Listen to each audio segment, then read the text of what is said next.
اگلا سوال ہے، بنی اسرائیل کی ہسٹری میں اصحاب سبت کون تھے جن کو اللہ تعالیٰ نے عذاب دے کر بندر اور خنزیر بنا دیا؟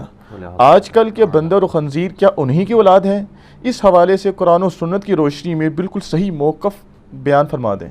پہلی بات ہے، آج کل کے جو بندر اور خنزیر ہیں یہ ان کی اولاد نہیں ہے۔ بندر اور خنزیر ان سے پہلے بھی ایگزسٹ کرتے تھے۔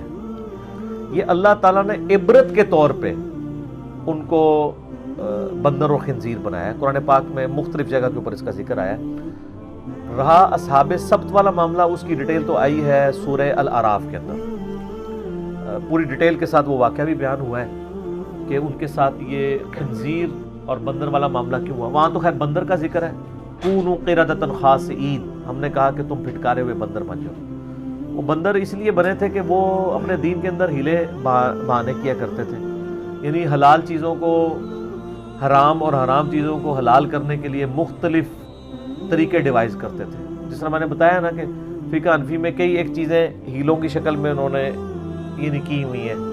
یہی فارم یعنی وہی خرابیاں پہلی امتوں میں موجود تھی۔ وہ اگر آپ ڈیٹیل دیکھیں نا تو السبت عربی میں کہتے ہیں ہفتے کے دن کو۔ تو سورہ بنی اسرائیل کے اندر اس واقعے کی ڈیٹیل آتی ہے کہ اللہ تعالیٰ نے بیسیکلی ہفتے کے دن یہودیوں کے لیے شکار کرنا منع کر دیا ہوا تھا، اور ان کی گزر بسر آپ کو پتہ ہے شکار کے اوپر ہو رہی تھی، کیونکہ 40 سال تک وہ سرائے سینا میں بھٹکتے رہے۔ حضرت موسیٰ علیہ السلام کی بددعا ان کو لگ گئی، تو سورۃ المائدہ میں آتا ہے جب انہوں نے جہاد سے انکار کیا۔ اب سرائے سینا میں وہ سمندری جھیل کے کنارے انہوں نے پڑاؤ کیا۔ یہ کئی ایک سمندری جھیلیں تھیں جن کو بعد میں جوڑ کے نا نہر سوئز بنا لی گئی ہے۔ اب تو نہر سوئز بنی ہے، وہ جھیلیں نہیں ہیں۔ یہ حضرت موسیٰ علیہ السلام نے اپنے اصحاب کو لے کے دریائے نیل پار نہیں کیا تھا۔ دریائے نیل تو مصر کے اندر سے گزرتا ہے، وہ تو ادھر آ رہے تھے یعنی فلسطین کی طرف، تو اس کے لیے ریگستان سے گزرتے ہوئے، سرائے سینا سے گزرتے ہوئے چند سمندری جھیلیں جن کو انہوں نے عبور کیا تھا آسا مار کے، تو وہ راستہ بن گیا تھا۔ تو بعد میں جب انہوں نے اپنے پیغمبر کی نافرمانی کی، جہاد میں جانے سے انکار کر دیا سوائے 2 بندوں کے، جوشوا ابن نون اور حضرت ہارون علیہ السلام کے، تو ان کو بدوا لگ گئی۔ تو 40 سال تک پھر وہ وہاں پہ بھٹکتے رہے۔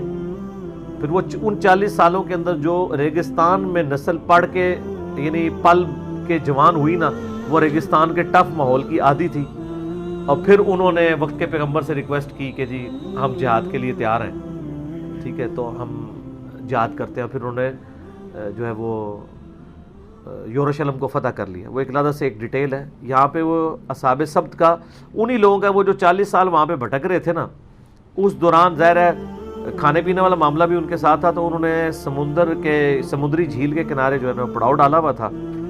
اللہ تعالیٰ نے اب ان کے اوپر یہ پابندی لگا دی کہ اب ظاہر ہے ان کو وہ سی فوڈ کے اوپر ہی گزارا تھا۔ ریگستان میں سی فوڈ پہ ہی آپ نے گزارا کرنا ہے، جبکہ ریگستان کے کنارے وہ موجود ہے۔ ان کے اوپر یہ پابندی لگائی تھی کہ آپ نے ہفتے والے دن شکار نہیں کرنا، باقی آپ 6 دن کر سکتے ہیں، اتوار کو کریں، سوموار، منگل، بدھ، جمعرات، جمعہ۔ ہفتے والے دن شکار منع ہے، اور ہفتے سے مراد یہ ہے کہ جمعے کی مغرب جیسے ہی داخل ہوگی شکار منع ٹل ہفتے کی مغرب تک، یہ ان کی پابندی تھی۔ باقی 7 دن 6 دن کریں۔ اچھا، لیکن چونکہ یہ اللہ نے ان کے لیے آزمائش بنائی تھی، تو آزمائش تو پھر اسی وقت ہوتی ہے نا کہ جب باقی دنوں میں مچھلیاں نہ آئیں اور ہفتے والے دن ساری مچھلیاں آ رہی ہوں، اور نہ صرف آ رہی ہوں بلکہ آپ قرآن میں دیکھیں گے اللہ تعالیٰ فرماتا ہے کہ وہ ان کے سامنے چھلانگیں مارتی تھی، اور انہوں نے چھیڑ دیا، سنا پڑھو نہ سانو۔ یہ میں آپ کو الفاظ پڑھ کے سناتا ہوں۔ اور اللہ نے فرمایا ہم نے جان بوجھ کے ایسے کیا تھا تاکہ آزمائش تو تبھی بنتی تھی نا، اگر باقی دنوں میں مچھلی آ رہی ہوتی اور ہفتے والے دن بھی آ رہی ہوتی تو ان کے لیے آزمائش کیسے بنتی؟ اعوذ باللہ من الشیطان الرجیم، سورۃ الاعراف آیت نمبر 163، پارہ نمبر 9 میں، وَاسْأَلْهُمْ عَنِ الْقَرْيَةِ الَّتِي كَانَتْ حَاضِرَةَ الْبَحْرِ، ان سے پوچھئے ان بستی والوں کا حال جو کہ ایک سمندری جھیل کے کنارے آباد تھی، اذ یعدون فی السبت اذ تأتیہم حیتانہم یوم سبتہم، جبکہ انہوں نے ہفتے والے دن کے معاملے میں حد سے تجاوز کیا، جبکہ مچھلیاں جو تھی حیتانہم یوم سبتہم شرعا، وہ ہفتے والے دن چھلانگیں مارتی تھی ان کی نظروں کے سامنے، ٹھیک ہے۔ اب پورا ہفتہ مچھلی نظر آئے، ہفتے والے دن مچھلیاں جناب اس طرح سامنے ہیں کہ وہ ہاتھ سے بھی پکڑی جائیں، اتنی زیادہ مچھلیاں آ جاتی تھی، تو پھر کتنا صبر ہوتا ہے۔ وَيَوْمَ لَا يَسْبِتُونَ، اور جب ہفتے کا دن نہیں ہوتا تھا، لا تأتیہم، کوئی مچھلی نظر ہی نہیں آتی، پورا دن جال لگا کے بیٹھے رہتے تھے۔ کذالک، اس طریقے سے، نبلوہم بما کانوا یفسقون، اللہ نے انہیں آزمائش میں ڈال دیا ان کے فسق کے بدلے میں، یعنی ان کے اندر خرابیاں موجود تھی تو اللہ نے ان پہ یہ بھی آزمائش کے طور پہ ایک اور شریعت کی پابندی ڈال دی۔ وَإِذْ قَالَتْ أُمَّةٌ مِّنْهُمْ، اب کیا ہوا کہ بنی اسرائیل میں 3 گروہ بن گئے۔ اس کا پورا واقعہ نا انہی آیات کے کانٹیکسٹ میں المستدرک للحاکم میں موجود ہے۔ میں نے پہلے بھی کئی دفعہ بتایا، قرآن کی بیسٹ تفسیر صحیح بخاری کا کتاب التفسیر چیپٹر، جامعہ ترمذی کا کتاب التفسیر چیپٹر، اور المستدرک للحاکم کا کتاب التفسیر چیپٹر ہے۔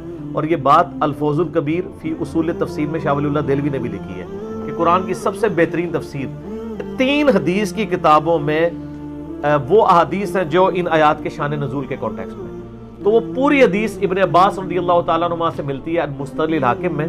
وہ کہتے ہیں کہ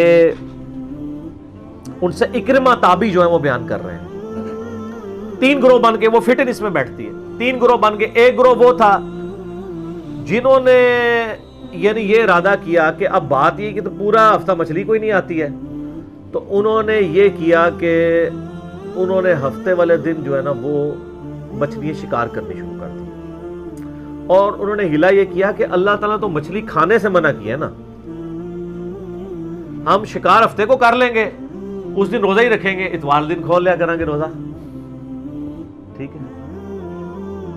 اور بعض روایتوں میں یہ بھی آتا ہے کہ وہ ہفتے والے دن انہوں نے سمندر کے ایڈجسٹنٹ گڑھے کھود لیے، جب وہ مد و جزر کی وجہ سے پانی اوپر چڑھتا تھا نا تو مچھلیاں ان گڑھوں میں پھنس جاتی تھی، جب پانی اترتا تھا مچھلی تو ظاہر ہے واپس نہیں جا سکتی، گڑھے میں پھنس گئی، تو اتوار دن آرام سے گڑھے سے وہ مچھلی نکال لیتے تھے، وہی نا کتا لال کرنا، جس میں مولوی بھی اینج کر کے اینج کان پکڑنے کی کوشش کرتے تھے۔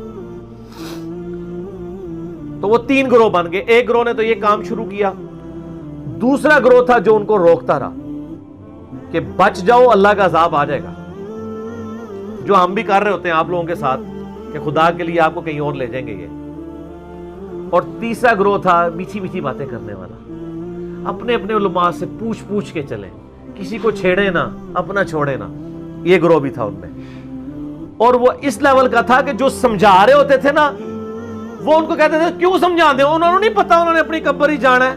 یہ الفاظ ہے قرآن میں اسی طرح کے ملتے جلتے الفاظ آئیں گے، اب سنیں۔ وَإِذْ قَالَتْ أُمَّةٌ مِّنْهُمْ، جب ان میں سے ایک امت کے ایک گروہ نے کہا، لِمَ تَعِظُونَ قَوْمًا اللَّهُ مُهْلِكُهُمْ أَوْ مُعَذِّبُهُمْ عَذَابًا شَدِيدًا، تم کیوں ان کو سمجھا رہے ہو، ایسی قوم کو کہ جن کو اللہ خود ہی ہلاک کر دے گا، عذاب دے دے گا، تسی اپنی قبر ہی جانا ہے، وہ پٹھا کام کر رہے ہیں تو وہ اپنی قبر میں جائیں گے، آپ کو کیا تکلیف ہے؟ ہمیں بھی لوگ کہہ رہے ہوتے ہیں تنوں کی تکلیف ہے، اے جناب تکلیف سن لو۔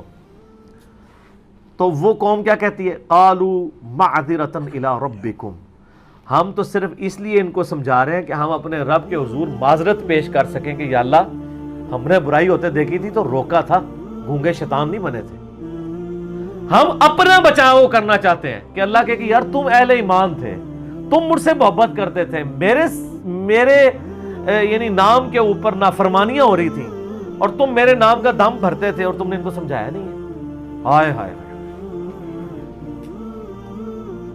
قالوا معذرۃ الی ربکم ولعلہم یتقون، یا پھر یہ ہے کہ ہم انہیں ڈرائیں تو یہ باز آ ہی جائیں، یہ بھی دوزخ میں جانے سے بچ جائیں۔ جس طرح دنیا میں لوگ کسی کو گڑھے میں دیکھتا ہوا کسی اندھے کو دیکھیں نا تو وہ پکڑ لیں گے، لیکن ایک بندہ جو ہے وہ دوزخ میں جا رہا ہے اس کو پکڑنے کی کوشش نہیں کرتا کہ اس کو سمجھا دیں کہ ان عقیدوں کے ساتھ تو دوزخ میں تو چلا جائے گا۔ فلما نسوا ما ذکروا به انجینا الذین ینہون عن السوء، جب انہوں نے بھلا دیا ہمارا حکم جو اللہ تعالیٰ نے ان کو دیا تھا، یعنی انہوں نے وہ مچھلیاں پکڑنی شروع کی، تو اللہ تعالیٰ فرماتا ہے تو ہم نے نجات دے دی صرف اس گروہ کو جو ان کو برائی سے روک رہا تھا۔ وَأَخَذْنَا الَّذِينَ ظَلَمُوا بِعَذَابٍ بَئِيسٍ بِمَا كَانُوا يَفْسُقُونَ، اور ہم نے ان ظالموں کو عذاب میں گھیر لیا بسبب اس کے جو وہ فسق اور برائی کیا کرتے تھے. فلما عتوا عما نہوا، جب انہوں نے حد سے تجاوز کیا اس معاملے میں جو ہم نے ان کو منع کیا تھا، ما نہوا عنہ قلنا لهم كونوا قردة خاسئین، تو ہم نے ان کو کہا کہ تم سب کے سب پھٹکارے ہوئے بندر بن جاؤ. وہ سب کے سب بندر بن گئے. اب یہ بڑی حیران کن بات ہے، اللہ تعالیٰ نے 3 گروہوں کا ذکر تو کیا یہاں پہ، کہا کہ بچائے وہ گئے جو لوگوں کو برائی سے روکتے تھے، جو خود برائی نہیں کر رہے تھے ان کو اللہ نے اس قابل نہیں سمجھا کہ یہاں پہ ذکر کریں. ان کا ذکر کیا جو تباہ ہو گئے اور ان کا کیا جو بچا لیے گئے. اب المستدل الحاکم کی اس حدیث کے اندر آتا ہے کہ ابن عباس کے پاس اکرمہ آئے اور کہتے ہیں کہ میں نے دیکھا کہ ابن عباس نے قرآن پاک گود میں رکھا ہوا ہے اور زاروں قطار رو رہے ہیں. تو میں نے ان کو تسلی دی، میں نے کہا حضرت کیا ہوا؟ ان کا میں سورۃ الاعراف کی آیات پہ پہنچا ہوں اور میں اس بات پہ رو رہا ہوں کہ وہ تیسرے گروہ کے ساتھ کیا بنا ہے. کیونکہ ہم بھی اپنے حکمرانوں سے کئی برے کام دیکھتے ہیں اور ہم ان کو روک نہیں رہے ہوتے ہیں. انہوں نے اپنی ٹینشن پہ گئی نا، آگے خود سمجھ لو آل امیہ دا دور سی.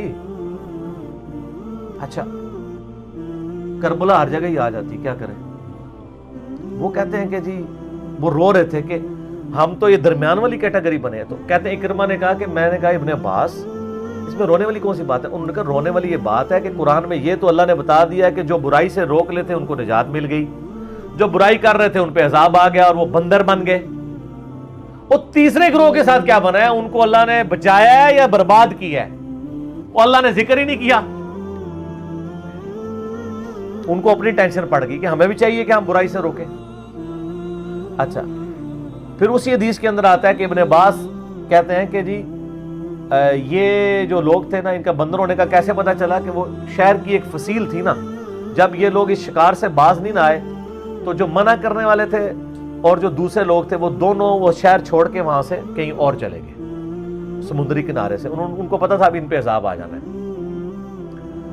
پھر وہ کچھ دنوں کے بعد آئے اور انہوں نے آ کے نا آوازیں دی کہ دروازہ کھولو، شہر کا دروازے کوئی نہیں کھول رہا. پھر وہ سیڑھی لگا کے جب وہ اس فصیل کی چھت پہ چڑھے تو انہوں نے دیکھا کہ اندر تو سارے بندر بنے ہوئے. پھر اندر سے جا کے انہوں نے دروازہ کھولا، اندر گئے تو ان کو یہ کیسے پتا چلا کہ وہی بندر بنے ہوئے تھے؟ وہ حاکم کی روایت کے اندر آتا ہے کہ جس قبیلے کے جو لوگ اس میں شامل تھے نا، وہ سب اپنے اپنے قبیلوں کے لوگوں کے ساتھ آ کے لپٹ گئے وہ بندر، اور انہوں نے رونا شروع کر دیا، جس سے ان کو پتا چلا وہ یہ تو ہمارے قبیلے کے لوگ ہیں جو بندر بن گئے ہیں. تو وہ کیا کچھ نہیں تھے کر سکتے؟ ان کا میں تم نے پہلے ہی سمجھایا تھا. تو یہ پوری روایت کو ڈسکس کر کے ابن عباس کہتے ہیں کہ جو اللہ تو قرآن میں کہہ رہے ہیں کہ جنہوں نے روکا تھا ان کو ہم نے بچا لیا، اور جو یہ کام کرتے تھے ان کو برباد کیا. تیسرے گروہ کے ساتھ کیا بنا؟ تو اکرمہ کہتے ہیں کہ میں نے ابن عباس کو تسلی دینے کے لیے کہا کہ امید ہے اللہ سے کہ اللہ نے ان کو چھوڑ دیا ہوگا کہ انہوں نے برائی میں انوالو نہیں ہوئے، آپ ٹینشن نہ لیں اس معاملے میں. اس پہ خیر روایت کنکلوڈ ہوگی ہے.